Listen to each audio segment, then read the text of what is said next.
Hey guys, welcome back to the AJ Analysis channel, where today for the first time this season, I want to have a proper discussion about Diogo DALOT.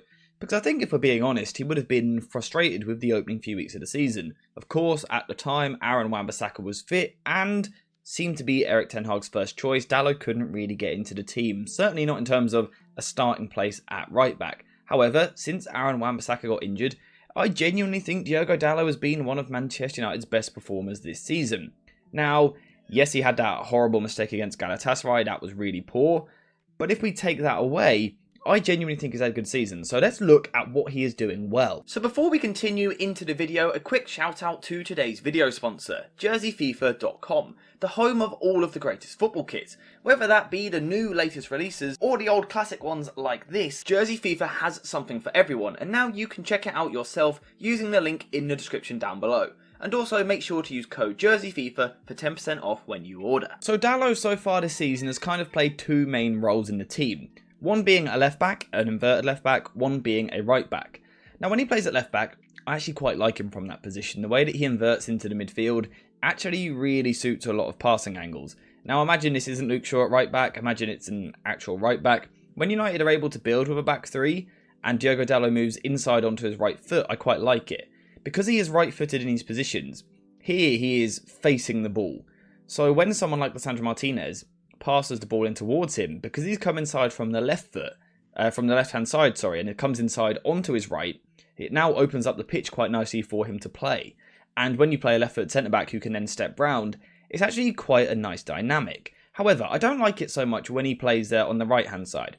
I think in spells he can invert as a fullback, and I think certainly if he was to work on it, he could become very good in this area. However, the problem he has when he plays on the right-hand side is he'll step in like this, and now, again, because he's receiving the ball and he's right-footed, his first touch always wants to come this way. And he's kind of limiting the amount of pitch that he can play in. Because he's not used to playing in central areas, he doesn't have that full 360 degree with which he can turn, get his head up and kind of spray passes about. He becomes a bit more predictable. So I actually don't like him too much inverting from a right back position into midfield. However, what we've seen in the last 5 or 6 games, and something which I've really been enjoying about Diogo DALOT, and it's the main reason I'm doing this video, is the simplicity with which he is playing. He's playing quite a simple role. Now yes, at times he is still inverting, of course, that's what we expect from an Erik ten Hag side, rotations all over the pitch. So DALOT is still moving into different positions, but he isn't really playing one fixed area. Although if I was to kind of pin him down to one position, it would almost be a traditional right back position, you know, providing the width for the side, trying to get forward into the final third, and be that extra man in the attack. And in games like this one here, we can see that it's serving him really well. 89% pass accuracy, 86 touches, 50 out of 56 passes, 4 out of 7 crosses, 4 key passes, 4 duels won, and 2 out of 2 long passes completed. Those are really good numbers, and, you know, it's a quick way to see that this new role, this more basic role, seems to be getting a lot out of him. I also think something which is helping him massively is that he has just improved a lot as a footballer under Erik ten Hag. Something I used to kind of criticise about him at times was his ball carrying ability and his dribbling. I think he's improved in this area immensely.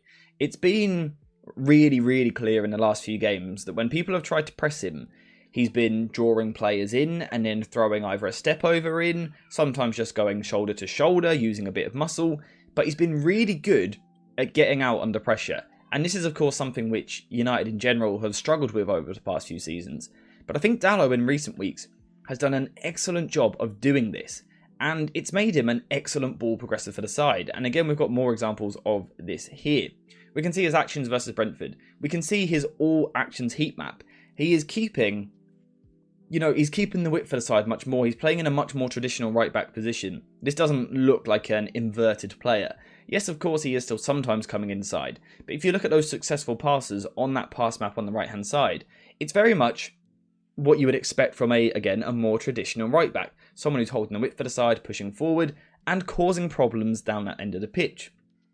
And just in general, I think it adds something a little bit different to Manchester United.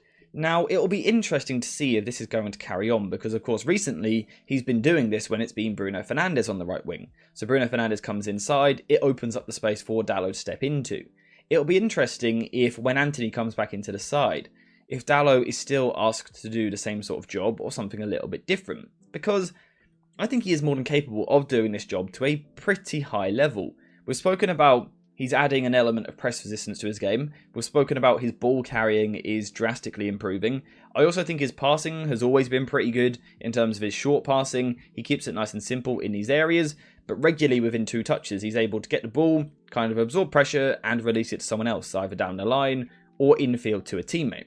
What I also like from this area is his long passing ability as well. If you watch a team like Manchester City, what they will often do is pick the ball up in a fullback area and have a really wide winger on the other side and just ping the play to get the opposition's defence moving about. When United play someone like Aaron Wan-Bissaka at right back, they really lose that in the team, particularly playing next to Rafael Varane. Dalot, however, adds something in that ball playing department. He can progress the play with the ball on the floor, through the lines, all those big switches. It's making him really, really effective. Something else which Dalot is doing really effectively is getting into the final third, and we can see it in this quick freeze frame here. But just quickly, if we go to a tactical board, it's in the final third where he feels like he's expressing himself a little bit more. Sometimes he will be underlapping, so let's say the winger will get the ball into feet. Dalot takes that opportunity to underlap and attack this space. But also at times, the winger will be moving inside into these areas, dragging the fullback for the opposition, and this now opens up a lot of space for Dalot to run into.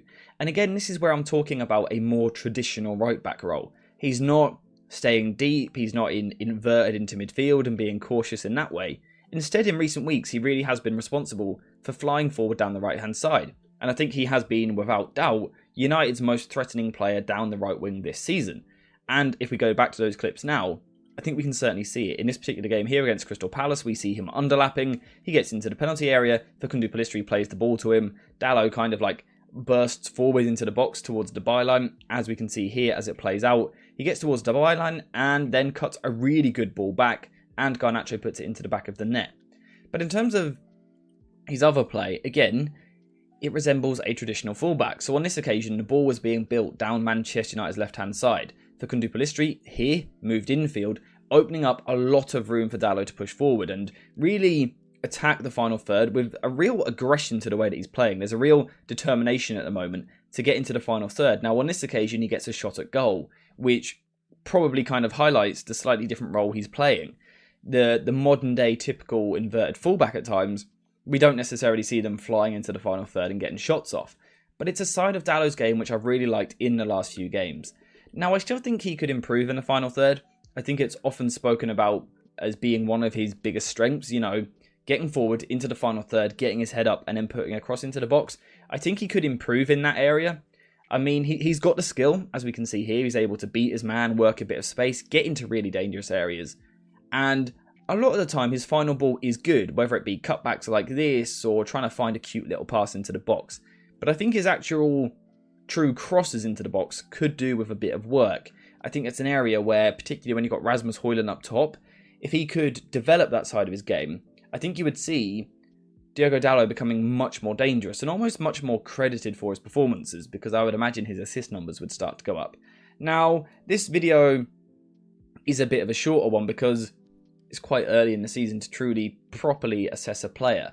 But in the opening weeks, after that kind of setback of not really playing, I think he's been one of United's most consistent performers. Now, again, he had that poor game against Galatasaray, but his ball carrying from the back has been brilliant, and that's been really important to United with the defence kind of being shifted about so much. That's another thing. His availability has been so crucial to United. I don't know where they would be without him able to play a few different positions in the defence and just be fit and available. So he's been huge in that department. But as I was saying, his ball carrying, his press resistance has massively improved.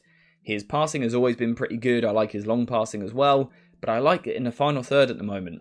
He's being given that licence to get forward, either overlap down the outside or underlap into that channel. I just hope we get to continue seeing it more when someone like Antony, you know, a true right winger, is in the side. It will be interesting to see if his role is going to change then. But in terms of, for today, where we are at the moment, I think Diogo Dalot's had a really good start to the season.